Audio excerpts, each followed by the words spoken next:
had to get rid of the toxic friends. I love it. Say it louder. There were just the people who I don't know how to explain it, but after hanging out with them, I just felt drained. We don't realize how much that is blocking like our creativity, our energy. It's blocking us from like really getting to know ourselves and what we're capable of.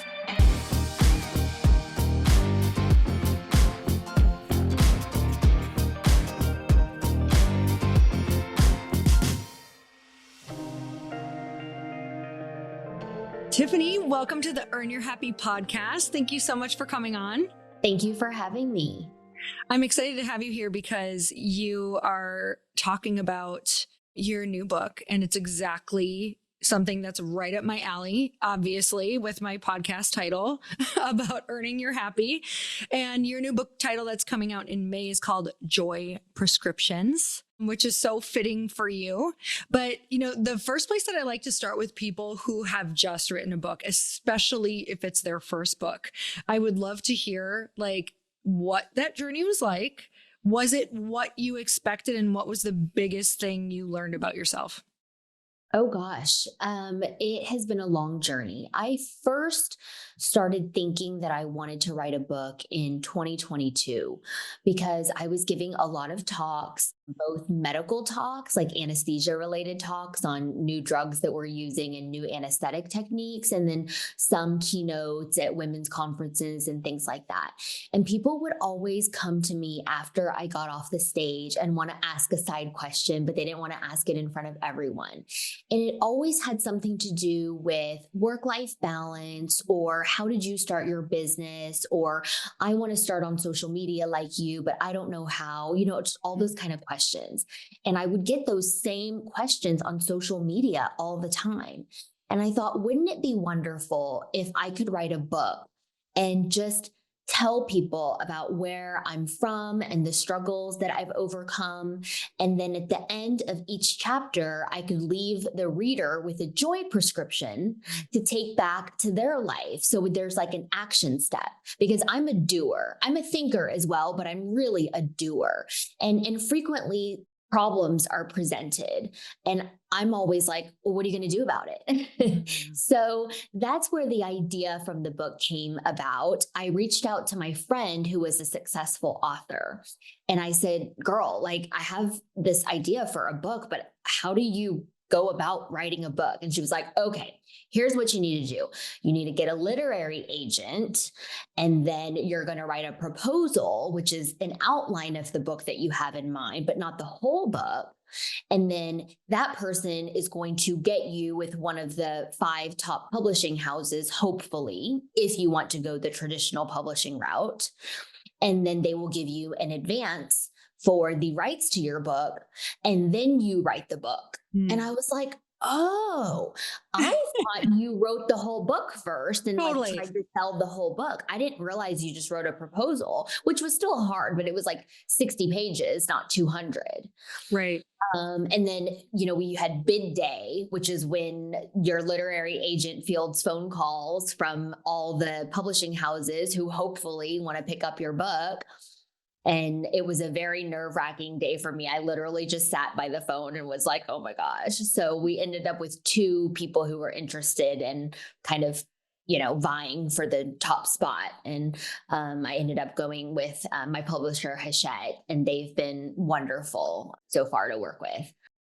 That's amazing. Yeah, I remember, I think before you write a book, you have no idea. I remember I was like, what does a literary agent even do? Like, it's like someone will find you, help you, and hold your hand. And I love that the first thing that you did was you went to your friend who wrote the book already. That is the life shortcut. Like, go and learn from the people who already did it, which is why also we're excited about your book. Okay, so tell me about, as far back as you can remember, where you learned about being a doer. You said that you're just more of a doer. Why do you think that is? I think probably sometime in medical school when I was going through the different rotations.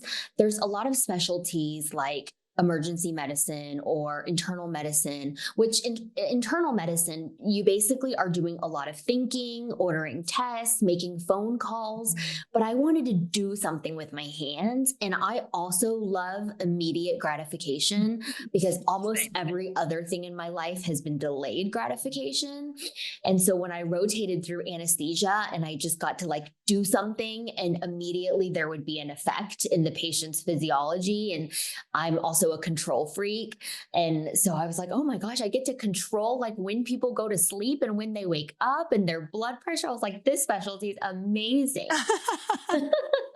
That's amazing. I was just thinking that with anesthesia, you being an anesthesiologist, I was like, that is for someone who loves control. That's like the world's most perfect job because you have to control the entire It situation. literally is. But then outside of the hospital, I'm like, why am I not able to control everything? Why is there traffic? Why is my nanny late? Like, why is, and I'm just like, oh, wait, it's not my, Mm. job to control everything in life, only in the operating room. So have to shut off Dr. Tiffany when I go home. Okay, that's so good, which is probably also why you wrote this book. Okay, so tell me, because if I've learned one thing from talking to 1,300 people, it's literally that we teach what we need the most. So tell me why you wrote this book from your life experience. Oh, that's so profound. I think you're exactly right. We teach what we need the most because about 10 years into being a board certified anesthesiologist, I just felt unfulfilled and burned out. Mm. And I would look around my life and I would think, I have everything that I have ever wanted and more. So for me to even want more is selfish. Like I'm crazy pants. Like so many people would kill to have this life that I have. But yet, something deep within me felt missing. And I Mm. didn't know what it was. So that's around the time that Real Housewives of Dallas came knocking on my door. So I was like, sure, I'll join the Real House because I was in this sort of like soul Mm. searching, is this all my life is ever going to be moment? And it like they kind of struck during that opportunity. Mm. And so I joined reality TV for a year. That was not the answer. They're I like, we'll felt take like, your soul. yeah, I was like, They're nope, like, that you're wasn't the searching, right bring it over choice. here. Yeah, yeah. I tried stand-up comedy because I thought, I love to laugh and I love This to is make amazing. Okay. Yeah. Okay. I'm going to dig in there for a second. You went from housewives to stand up comedy. There's so much there that also, like, even to do those things, like, it takes so much just strength and courage from a person. Were you like freaked out by any of that, or did that just Oh, I was freaked out by all of exploring? it, like Okay. literally crapping my pants throughout all of it.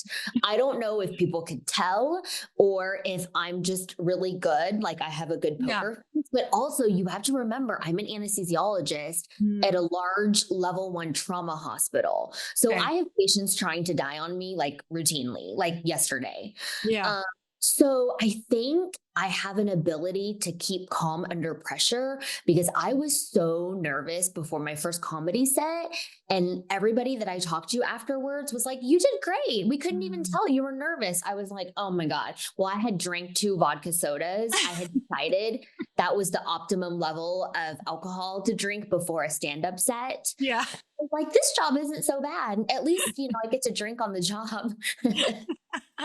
Unlike your other job. Unlike my other job, it would be very, very frowned upon. I want to make Yes. it very clear that Very there's clear. no We're making drinking. that extremely clear. And with comedy, I think that fits in with that. So for you, what was like when you were going to do the stand-up comedy routines? Like what part of you was it, like the perspective of the, like, this was not life and death, do you think? Because I just had the realization from you that the fact that you get to be exposed to things that are a lot bigger deal every day, it might make those other things seem a lot smaller. Was that part of it, or not at Yes. all? Yes.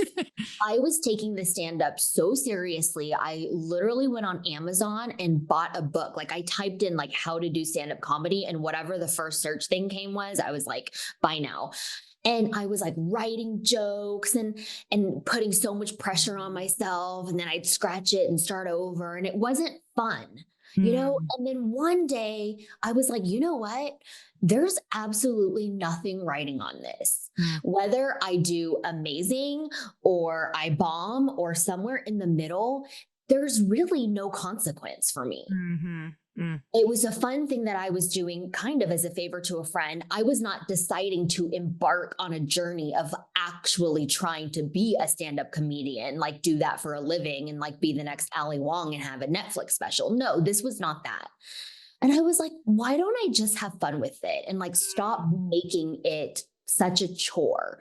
And this is something that I picked up in myself before. Like everything that happens in my life, I somehow manage to take all the fun out of it Mm. because I turn it into like, I have to kill it. I don't want to embarrass myself. Like, I need to read and like write 1,000 jokes and then practice it 100 times. And not everything in life has to be like that. But because that was sort of my MO, going to school, getting straight A's, graduating from Cornell at the age of 19. Like that's all I knew to do. Mhm. And when I figured out that sometimes you can just do things for the sake of doing them and actually enjoying the process versus like just reaching for the finish line, that was when my mind was blown. I was like, oh my gosh, I don't have to kill the fun in everything. Okay, so first I want to know, where do you think you started applying the pressure to yourself? Was that from something from childhood, or how Oh, did for that become a sure. thing? Okay, tell me that story. Talk to any immigrant Mhm. Asian first daughter, and she will tell you that there's immense pressure put on us externally from our parents. My parents immigrated to the United States when I was 3, left me with my grandparents, and then I joined them when I was 6. And life was hard when we were young. We lived in an apartment, it was not in a good area of town.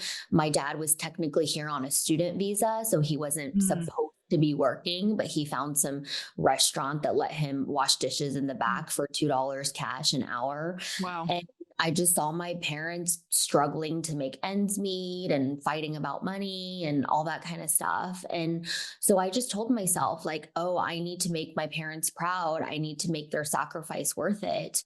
And so, they put a lot of pressure on me externally. And then somewhere within there, I started putting a lot of pressure on myself. Mm. And, a lot of the book talks about letting go of the need to be perfect all the time. Because when I was growing up, like the goal was perfection all the time. And that held me back from a lot of experiences and opportunities because I kind of wouldn't put myself out there unless I knew I would be perfect at it. Mm. And I would never want to try anything fun or a new hobby or try out for a class play or something Mm. because there was no guarantee that I could be perfect. And therefore, I was just like, I'm not going to do that. I'll just stick to studying then, because I know I can nail that.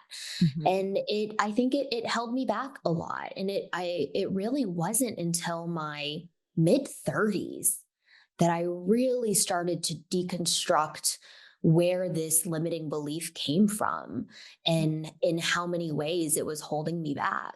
Mm. And that's sort of when the book unfolds and I had all these new experiences that really opened up my eyes to all of what the world has to offer instead of just having blinders on and Mm. focused on the finish line. Mm. Okay, so there's so many people who struggle with perfectionism. I don't as much, but my husband did and or does did a lot more, but he's worked so hard on it through the years. But it is like, it's so hard to watch somebody struggle with it because it stops them from exactly what you said. It like really stopped him from living a lot of his life and doing fun things. Like, we couldn't even go to certain places or do certain things. Like, I'll give an example. He'd be fine with it. Like, he's gotten some hair surgeries now, but his like hair would bother him so much that I love surfing. I love snowboarding. I love being outside in certain things. And if certain people were like around him in certain ways, or he was so self-conscious, he wouldn't want to get his hair wet. He wouldn't want to be out on a windy day. I was like, I cannot, I didn't understand it. So I've actually had to learn how to have a lot of compassion for it. And then of course, as I learn, I start to talk to so many people who are frozen. Like, so many entrepreneurs are literally frozen before they can post on social media, before they can think of even letting themselves have fun or look stupid or be silly or like anything. Like it's crippling. It really is. So Yes. you probably get to talk to so many people about that because obviously we can attract those people if that's something that we're dealing with. So tell me kind of some of the things or some of the things that you've heard from people, like the most common things, and also where do they start? Like, what do you tell them?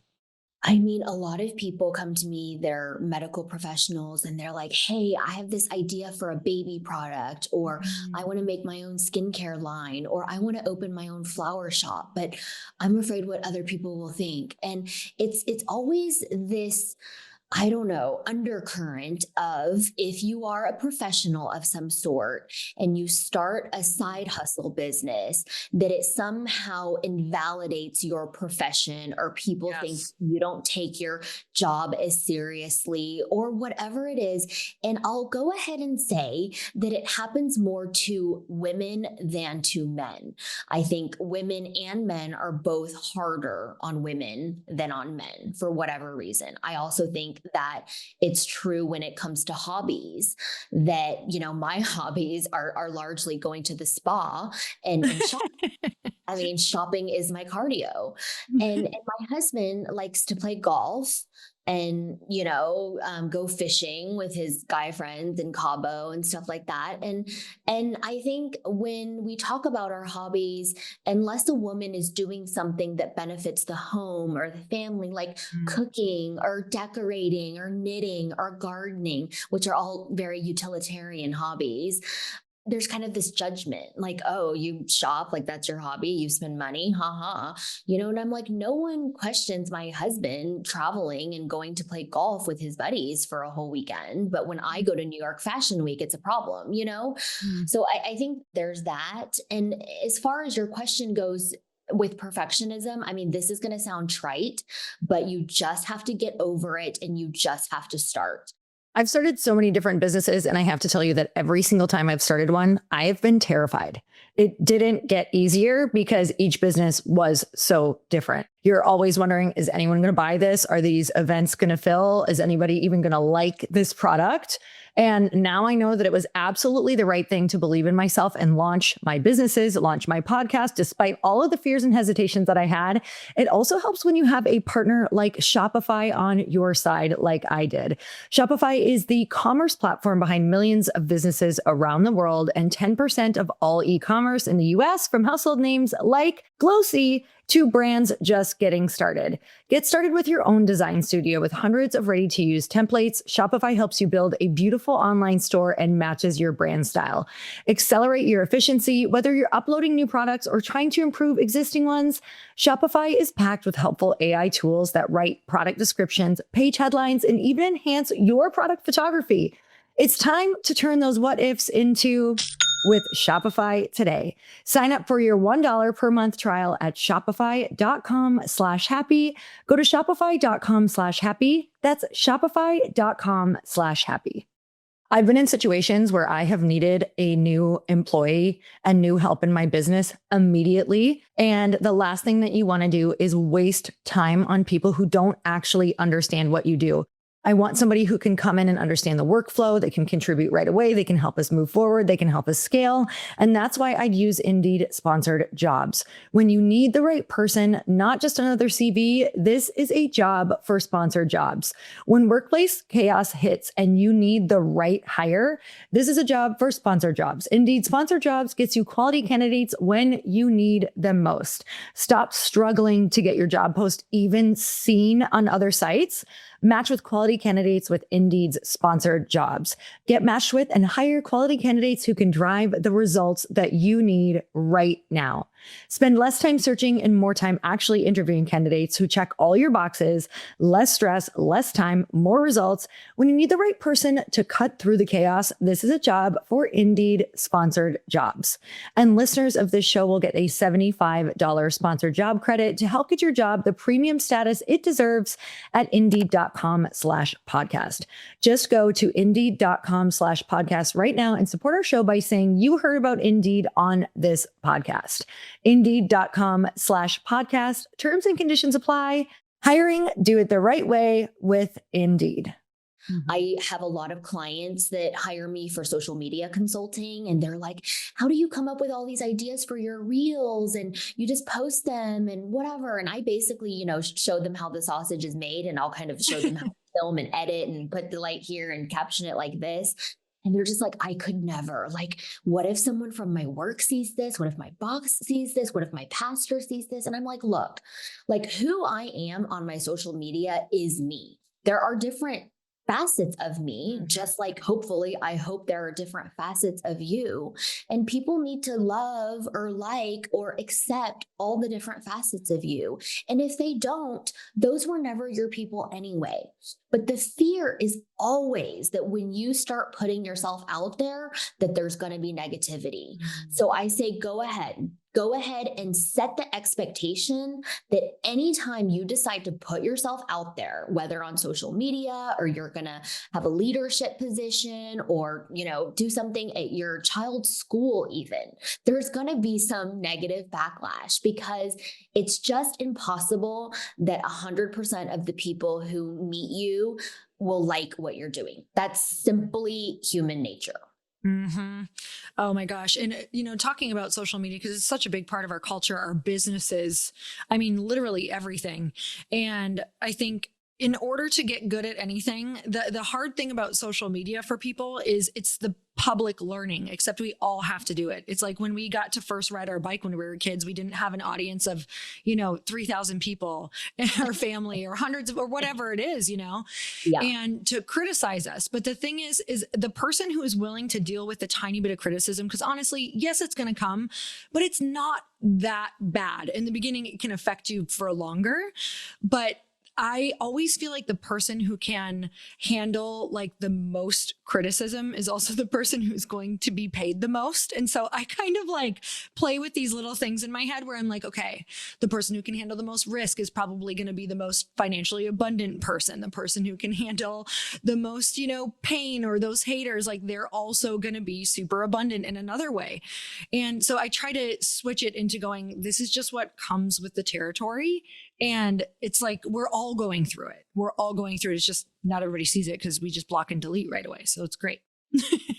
Right. And I think you're exactly right. Like if you can't handle a little troll negativity on social media, then you better buckle up for business, baby, because it's going to get rocky. I mean, there are so many days like people don't pay their invoices on time. I'm chasing people down. People agreed to something and they don't hold up their end of the deal. Like it's going to happen. Part of being an entrepreneur and running a business is being ready for the hiccups that will inevitably happen. So social media really just goes right alongside with it. Okay, so this kind of going hand in hand with that. So you were a housewife for a year, which probably like brought on this tidal wave of everything, good and bad, all at once. Were you prepared for that? And how did that feel? How did you manage what came with that? I was not prepared. I was already on social media before I was a housewife. I was bigger on TikTok than I was on Instagram. I think maybe I had like 100,000 TikTok followers and maybe 10,000 Instagram. But when Housewives started airing, I mean, every day I would wake up and have like thousands of new followers, and it was just crazy. And the thing I didn't realize about going on Housewives is that like your entire life is up for discussion, your marriage, your job, your kids. And the fights that we had on the show were so stupid that I couldn't believe that people on the internet were like taking sides and like making it a thing. And the most weird part of it is that by the time it aired, we're now talking and re-arguing about something that happened 6 months ago, which I barely even remember. And I'm not like a grudge holder. Like if we have a disagreement and we talk it out and we hug it out, like I'm good. I'm not the type to bring it up at an argument 6 months later and be like, well, remember when you did this and this and this? Like once I let it go, I truly let something go. But that is not the way housewives work. It's like you have to experience it in real life the first time. Then again, when it shows on TV, and then you have to go to a reunion and sit next to Andy Cohen on a stage in full glam and like argue it out some more. And I was just like, this is exhausting. Like, I don't know how people do this, because when you're just a viewer, Mm. I don't think that all of that comes across. As a Yeah. viewer, you're not thinking like, oh, this was filmed 6 months ago and here they are like tweeting about it right now. Mm. Totally. It's kind of like writing a book. Like I remember, and probably when you wrote about, your childhood and where you came from, like you have to sit. It was the weirdest experience. I was like, oh my God, I didn't realize I was going to have to like really sit and feel into this trauma and go back to the memory in order to write about it. And I remember my husband came home because I'd written a certain chapter about something, and I was like, I just had the worst day ever, like reliving this experience to do that. And so it's like that on Housewives. We need to make you a t-shirt that says "Too Healed for Housewives."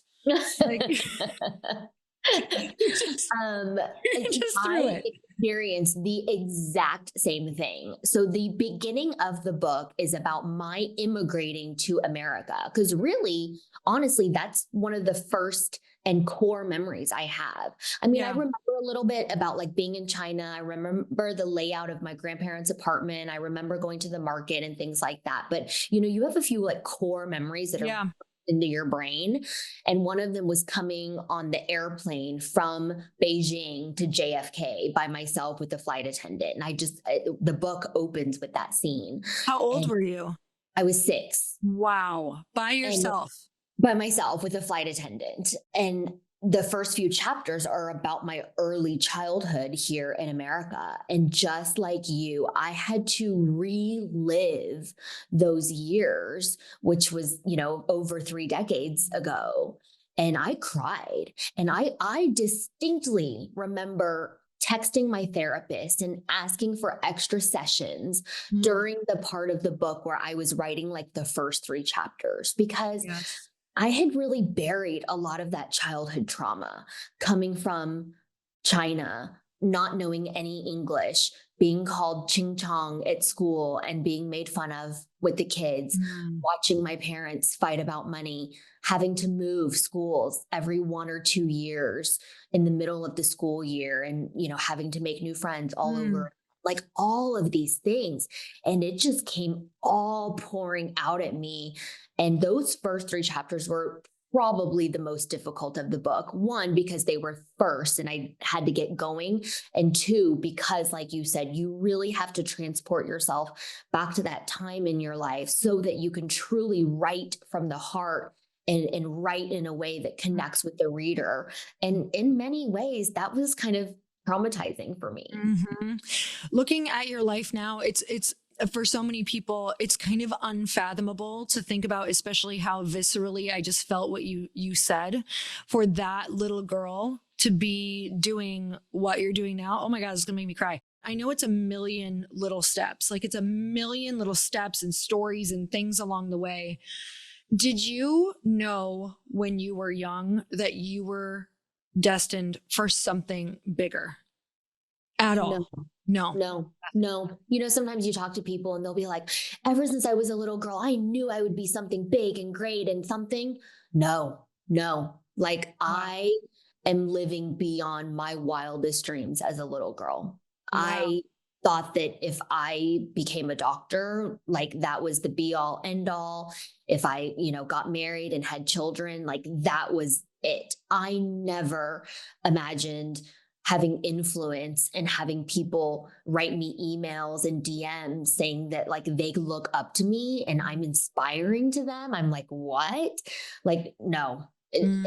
that's the truth. As a little girl, I never could have even dreamed this big, which is why I felt so bad when I was going through that kind of midlife crisis, as my Mhm. husband likes to call it, and asking myself, like, is this it? Mm. Because the answer was like, well, you have so much. Of course, this is it. Like, you should be grateful, Mhm. but something was missing. And Mhm. the missing link was the connection and the joy Because Mhm. going to the hospital 5 days a week and taking trauma call and raising twin toddlers, I'm telling you, it doesn't leave much room for connection or joy. And, Mm. and what I figured out is that I needed to build my tribe of bliss and be surrounded with other amazing, powerful women who are building businesses and building communities and uplifting other women in the process. And when I started doing that, I was like, oh, this is it. This is what I feel alive doing. Mm.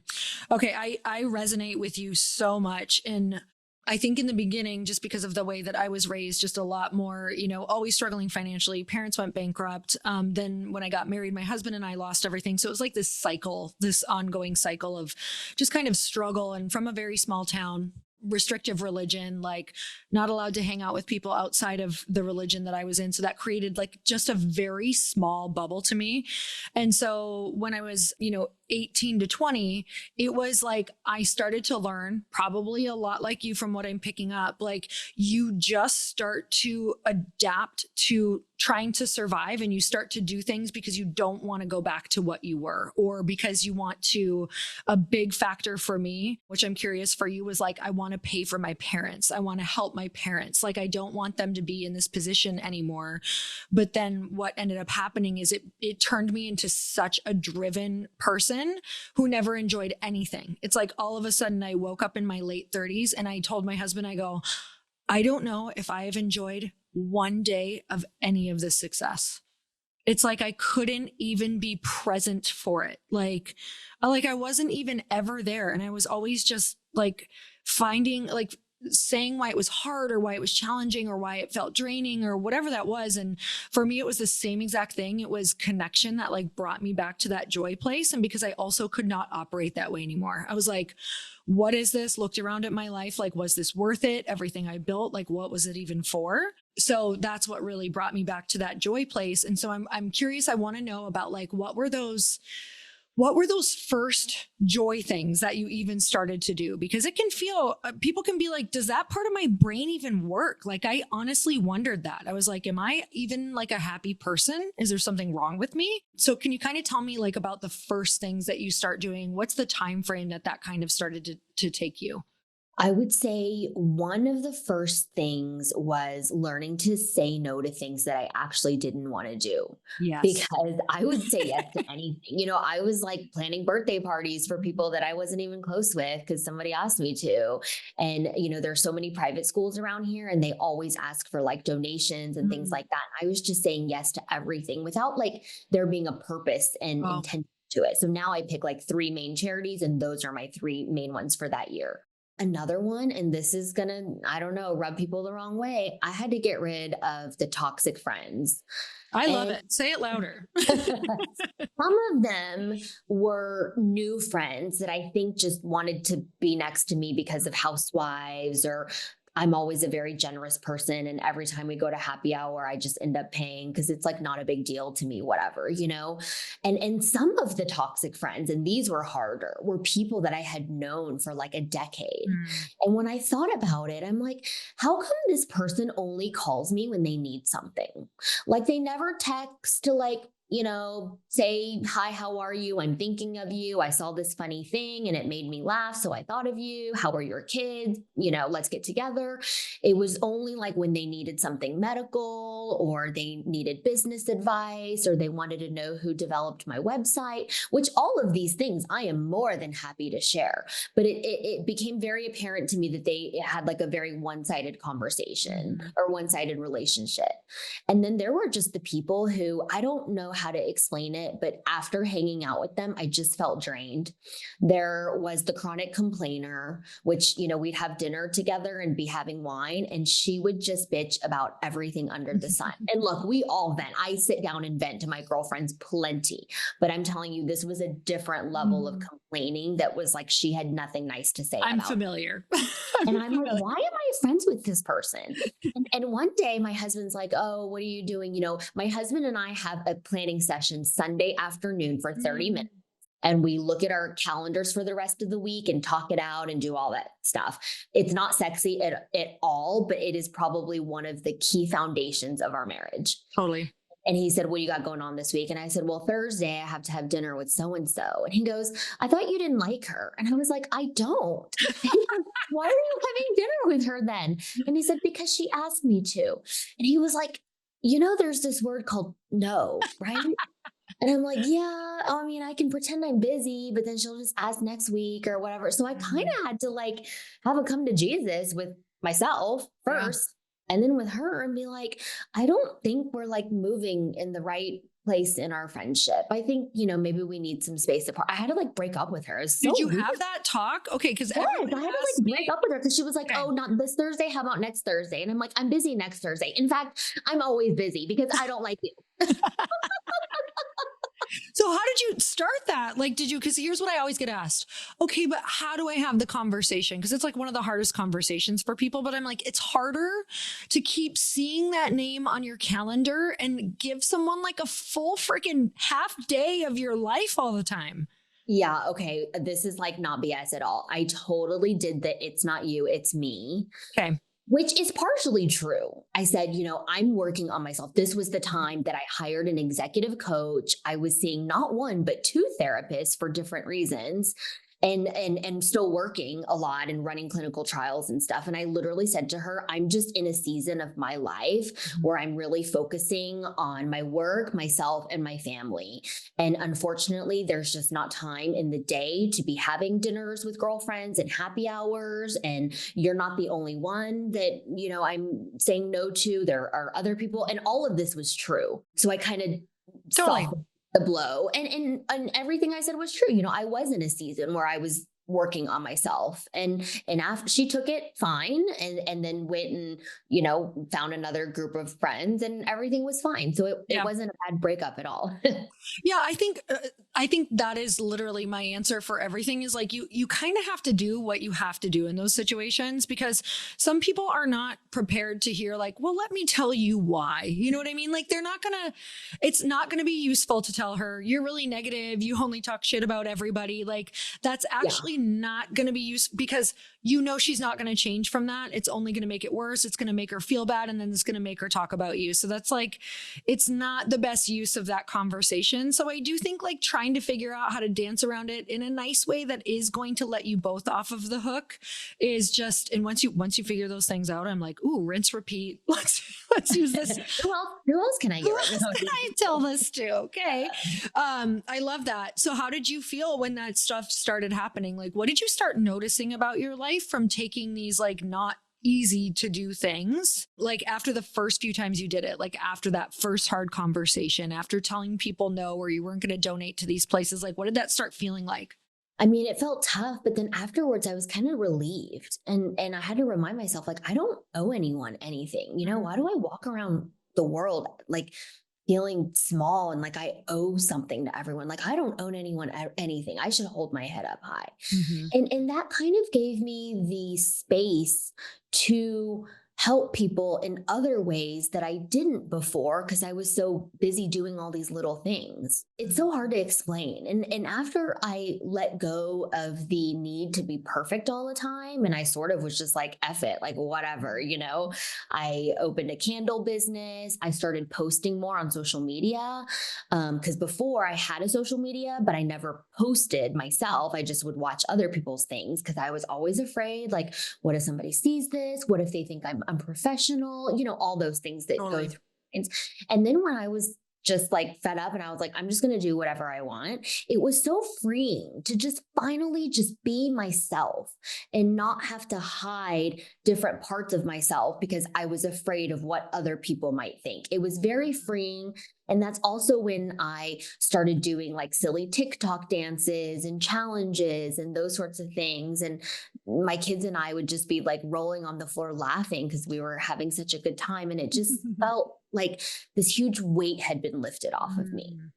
I swear. I mean, and that's so inspiring. It motivates me to say no even more because I'm in such a season of that. Like last year and this year for sure. You know how like, I don't know, it's like I hit my 40s and all of a sudden I'm like, what am I getting rid of? Like, let's get it out of my life. It's like your tolerance is much lower for things. And I don't know why that is, but it's just like flipped for me. But what I've noticed is that as I've said no, I actually feel like I'm getting parts of myself back or parts that I've never met. Kind of like how you said, like, oh, I was like funny and creative and like these parts come like rushing back in because they're no longer energetically like wasted or tied to someone that you're giving. Like when you think of your friend you didn't want to go to dinner with, I guarantee you saw that on your calendar and it affected you every single day and every single time you would see it. Like it's just like oh, I can't believe I said yes to this. I like betray myself every time I say yes to this woman because she drives me bananas. And we don't realize how much that is blocking like our creativity, our energy, all of the things in our life. It's blocking us from like really getting to know ourselves and what we're capable of. Yes, I agree completely. I just told my assistant yesterday because something fell through that we were trying to do. And I was like, you know what? I don't have any F's left to give. And she goes, me neither. And I said, this is what happened. In my 20s, I cared so much. I cared so much what other people thought. And I dressed perfectly. And I would like not even go outside my door unless I had a full face of makeup on because, I just cared so much. And then in my 30s, I started caring a little bit less when I started figuring it out. And now in my 40s, I'm like, this is me. I don't give a shit. I'm a good person. I would like to be your friend. Do you feel the same? Circle yes or no. Like, you know what I mean? Like, I think there's just no pretenses and no games. And I like, this is me, who I am. And if you don't like it, like, that's okay. Amen. So connection is such a huge part of your book. And I know that it's like what kind of has like flipped things for you. Tell me what connection means to you now. Like what role do you believe that it plays in our lives and in our happiness? I mean, there was a study not too long ago that the Surgeon General put out saying that our nation has a loneliness epidemic and that loneliness is as dangerous, physiologically speaking, as smoking cigarettes. And I read that again and I said, that's insane. So you're telling me that in a world where I can pick up my phone and call and text and DM and post to everyone and everywhere, that we're disconnected. Like, where did we go wrong? It's the fake connection. It's the I have this many followers on Instagram and TikTok and YouTube. That's not real connection. So are you that person who follows every travel page on Instagram, Pinterest, and you're the one who's always planning the girls' trips, the family trips, the friends' trips, and you love it down to every single detail? Imagine if your love of planning vacations could actually become a source of income. With Fora, you get the training, tools, and insider access to turn your passion into real earnings as a travel advisor. So you can build a thriving business on your terms, all alongside your job, family responsibilities, and other passions. Fora is a modern travel agency built for people who love to plan travel and help others travel as well. Their tech platform, training, and community give you everything you need to turn a passion for travel planning into a flexible, meaningful stream of income. Every hotel, cruise, or activity you book as a Fora advisor earns you money in the form of a commission or a percentage of the booking cost. Getting started can be easy as booking trips for people you already know. Now that's time to finally turn your passion for travel into a fulfilling business with Fora. Become a Fora advisor today at foratravel.com/happy. That's FORA travel.com/happy. And make sure you tell them we sent you. foratravel.com/happy. Have you ever left a meeting thinking, oh my gosh, that was so productive? And then 10 minutes later, you're pinging someone like, wait, what am I supposed to do? Or worse, you've been heads down the entire meeting, furiously typing notes instead of actually listening. And now your camera's off and your brain is fried. Meetings are a mess. And you guys, granola fixes that.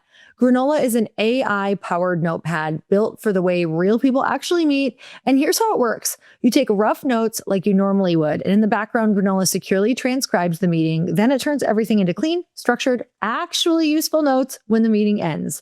And the best part is that Granola works through your device's audio, which means it integrates seamlessly into the video conferencing tools you already use. So there's no setup and there's no awkward bots. It's just your normal meeting with superpowers. You get to actually listen instead of frantically typing every single word and still walk away knowing exactly what was decided, who's doing what, and what comes next. So no balls are dropped. You guys, I love this because so many times I get off of a ton of meetings all day long and I feel like I didn't do anything because I don't even know what to do next. And I feel so overwhelmed, like I wasted the whole day not really being clear on anything. It saved so much time. I can just look back, know exactly what my tasks are, and it helps me feel so good about my day. So if meetings are eating up your day, Granola is a no-brainer. You can try it totally free for 3 months. Just head to granola.ai/earn. That's granola.ai/earn to get your time back. Get 3 months free at granola.ai/earn. The real connection is sitting with someone and having a glass of wine, or me and my husband having our Sunday chat, or me with my kids just watching a movie. I used to run a movie for my kids and work on my laptop because my thinking was, well, they're watching the movie, they're getting the screen time. Who cares what mommy's doing? And I'd be working, I'd be sending emails, doing things on Canva, whatever. And then my kids would always like, mommy, watch, mommy, watch. And I'm like, you know what? If we're going to have movie night tonight, I need to quit deluding myself into movie night is me getting to catch up on 2 extra hours of work while my kids watch a movie. Because when I watch it with them, it actually is an activity that we do together, and we can talk about the movie because I actually saw it, or we play a game, or we go outside for a walk. The point I'm trying to make is we need to strive for this true connection and stop trying to do this fake connection over the phone, because that's not it. I totally agree. It's like changed my life. It's made my life. It's probably saved my life. All of the above. And one of the things that I really started doing, I'll start with this. I was just actually this morning reading Mel Robbins' new book. Let them? Yes. So me too. Oh my gosh. So have you gotten to the part yet where she talks about like a good friend is about like, if you have to spend like 72 full hours with them, like of like, whether that's how many times if you go to wine with them, that's you're logging like 2 hours at a time, 2 hours here, 2 hours there. That's going to take a really long time to become really close friends with someone. And she said like 200 hours, the study shows like you start to become really good friends. And I was thinking about this because I think it's been almost 2 or maybe 3 years that I've been doing this, where if it's women that I really want to get to know, I will get us together for a weekend. Even if I don't know you, it might be a weird ask, but I'll be like, hey, I'm getting 5 women together. We're going to stay at this hotel. We're going to mastermind a little, but we're also going to go to the spa. We're going to eat dinner together. We're going to do all these things. And so there's one group in particular that this is now, I think the 4th or 5th time that we've been together. And I was like adding up the hours and I was like, oh my God, this is so true that we are now hitting this place where the conversations that come out on hour 120 of being together, because you're putting in 10 hours a day every single time, when you do those weekends together, that we're at a place where we would have never, it like accelerated the relationship, between all of us. You don't share things right away. It takes time. When you think about, the friends that you were friends with, it was because they were in your dorm room. Like you got to talk to them every single day. Like things started coming up because you started to feel comfortable, or it was late at night, or it was early in the morning and you were having coffee together. And so I'm trying to create those experiences where you can kind of accelerate these adult friendships. Because I'm like, I can't wait till I'm 60 for us to be close. Cause like, I need to make some more girlfriends. It's like connection has truly been the thing where I used to think that I was really anxious and maybe fairly depressed. Like it wouldn't be all the time, but I would go through bouts. Like it'd probably be, once a quarter, I'd be like, oh, I'm really struggling, energetically, emotionally. I go through that thing where you're like, do I really have friends? Who would I call right now?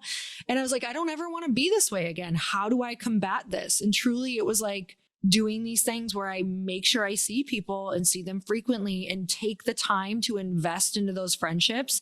And I can honestly tell you now, I don't have that happen anymore. Like, I don't feel my anxiety's gone way down.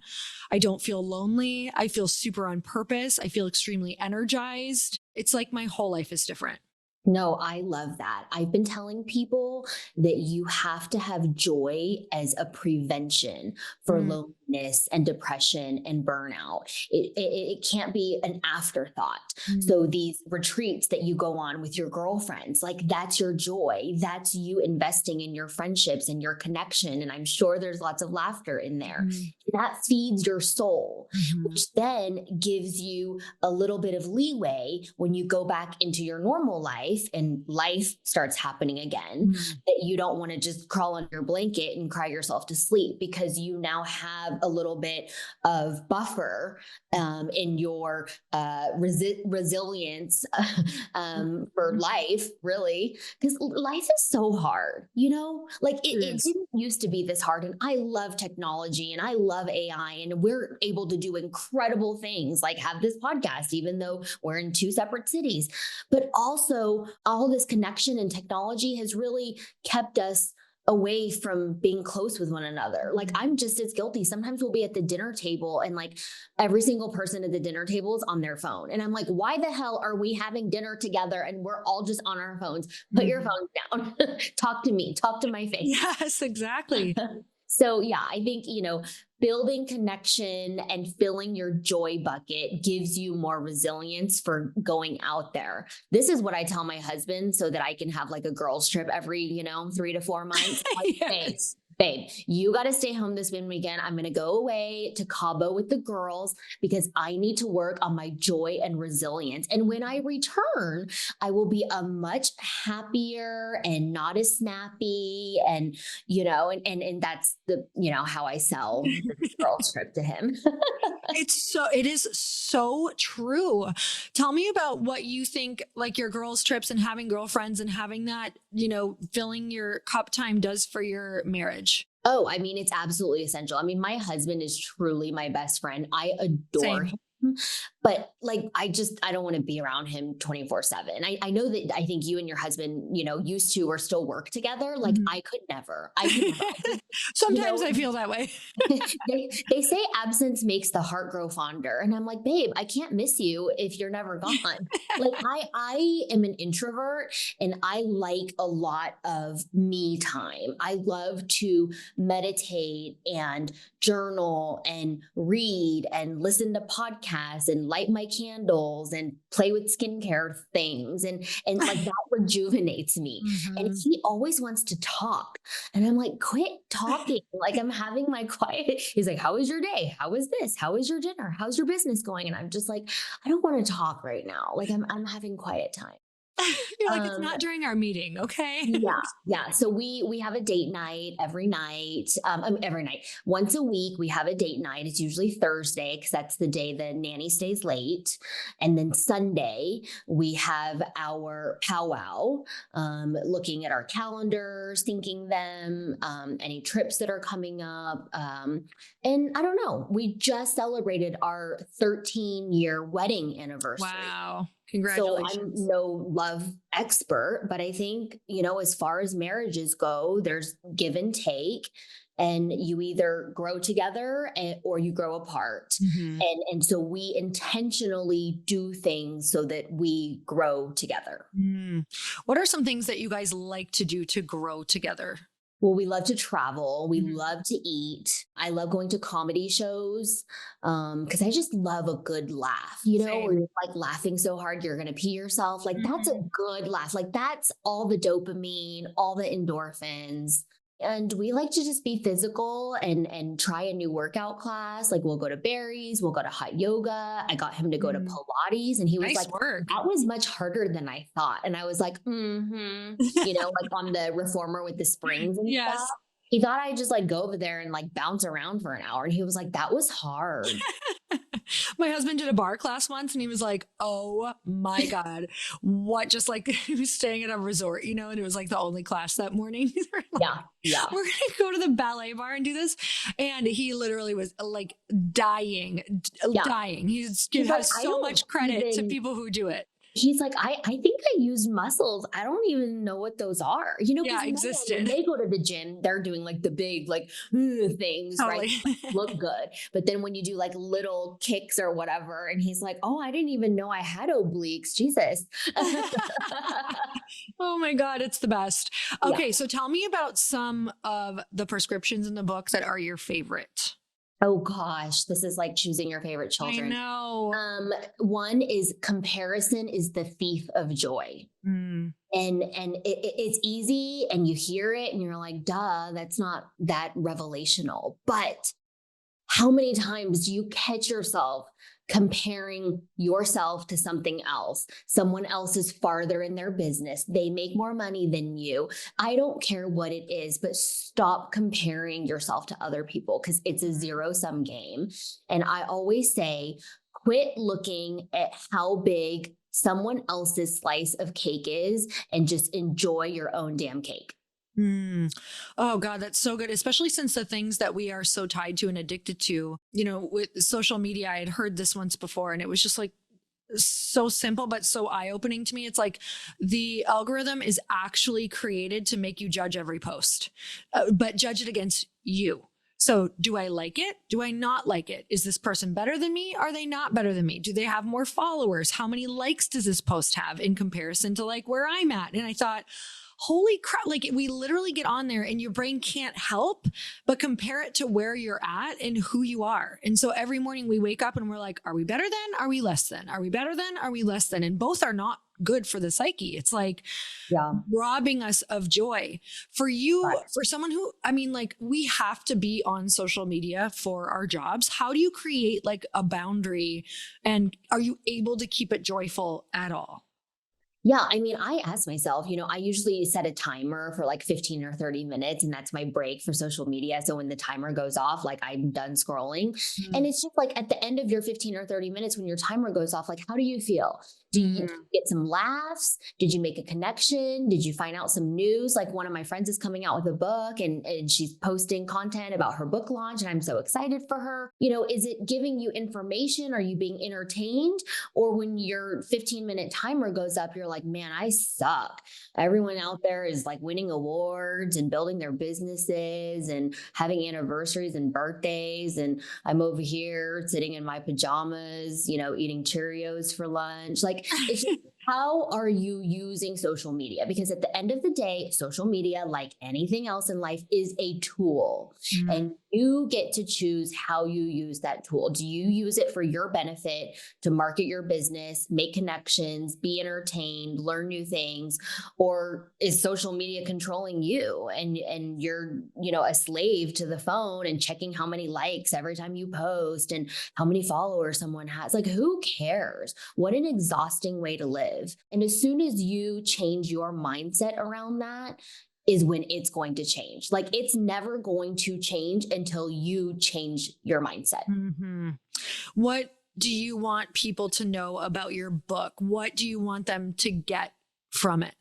I want people to get joy from the book. I want people to read it and see where I came from and the lessons that I learned. But most of all, I want them to take that lesson back to their own life and infuse more connection and gratitude and laughter into their own life. Because I think our nation is at a lack of joy. We have so much, but yet the rates of, depression and loneliness and self-harm at an all-time high. So I think there is a critical need for us to inject more joy into our lives.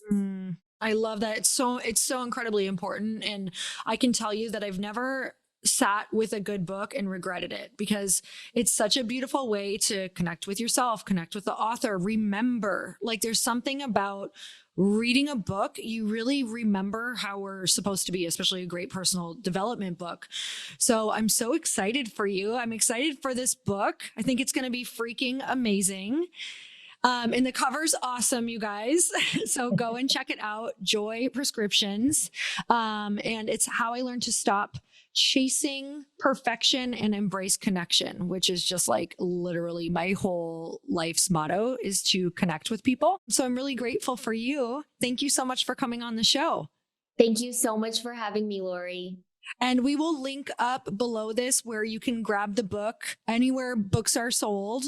I'm sure Amazon, all of the things, and we'll put a link right below for you guys so you can go grab that book. Go and get it. Truly, it's a beautiful book. It's a beautiful story. And again, thank you for coming on. And you guys, we're so grateful for you. And until next time, earn your happy. Bye, everyone.